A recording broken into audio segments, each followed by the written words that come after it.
जिला पंचायत के पूर्व अध्यक्ष रैगांव विधानसभा के पूर्व विधायक धीरेन्द्र सिंह धीरू ने आज रीवा में आयोजित पत्रकार वार्ता में कहा कि सतना, रीवा सहित पूरा विंध्य क्षेत्र समाजवादियों का गढ़ रहा है, जिसे भारतीय जनता पार्टी और कांग्रेस की सत्ता की भूख ने समाजवादी विचारधारा को खत्म कर दिया है। उन्होंने कहा कि समाजवादी विचारधारा को पुनर्जीवित करने के लिए पिछले महीने पार्टी के राष्ट्रीय अध्यक्ष श्री अखिलेश यादव जी के हाथों लखनऊ में समाजवादी पार्टी की सदस्यता ग्रहण की है।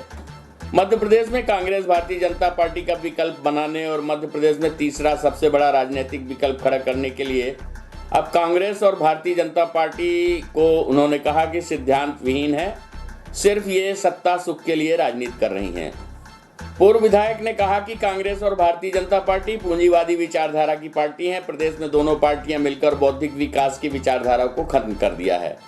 इनका चुनाव जीतने का मुद्दा और उसका आधार सिर्फ पैसा और जाति तथा धर्म रह गया है और एक दूसरे के ऊपर आरोप प्रत्यारोप लगाकर वोट लेने और वोट की राजनीति का आधार है। ये दोनों पार्टियां कांग्रेस और भारतीय जनता पार्टी चुनाव के समय मुद्दों से जनता का ध्यान हटाकर तात्कालिक फायदा लेने के लिए चुनाव लड़ती हैं। ये दोनों पार्टियां वोट लेती नहीं बल्कि वोटरों पर दबाव बनाकर वोटों में डाका डालती हैं एवं वोट लूटती हैं। प्रस्तुत है पत्रकार वार्ता के अंश। तीसरे विकल्प की आवश्यकता है और वो आवश्यकता हम सब लोग मिलकर के पूरे मध्य प्रदेश में समाजवादी पार्टी को तैयार करने की कोशिश में है और तैयारी पे है। मैं खासतौर पर रीवा आज इसलिए भी आया कि विंध्य क्षेत्र में रीवा समाजवादियों का पुराना सबसे बड़ा गढ़ है। सतना और रीवा, सीधी में भी चंद्र प्रताप तिवारी जी थे और पूरा मध्य प्रदेश समाजवादी विचारधारा का मध्य प्रदेश है, विंध्य क्षेत्र है।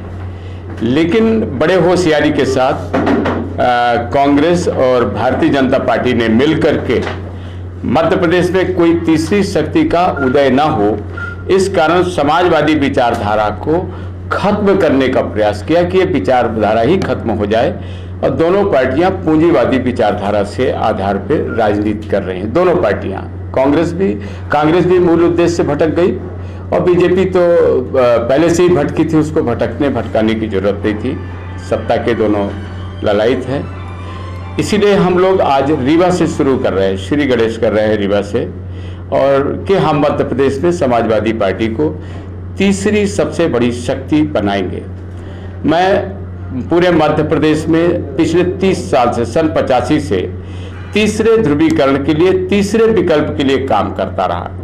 कभी मैं कांग्रेस में नहीं गया, कभी मैं भाजपा में नहीं गया, कभी ऐसे दल के साथ नहीं काम किया जो तीसरी धारा से, ये जो पूंजीवादी व्यवस्था में थे। यहाँ पर मैं पिछले महीने माननीय अखिलेश यादव जी, जो समाजवादी पार्टी के राष्ट्रीय अध्यक्ष हैं, उनके हाथों से मैंने पार्टी की सदस्यता ग्रहण की और इस कारण से सदस्यता ग्रहण की कि मध्य प्रदेश में और विंध्य क्षेत्र में समाजवादी विचारधारा को फिर से खड़ा करना है, पार्टी को स्थापित करना है।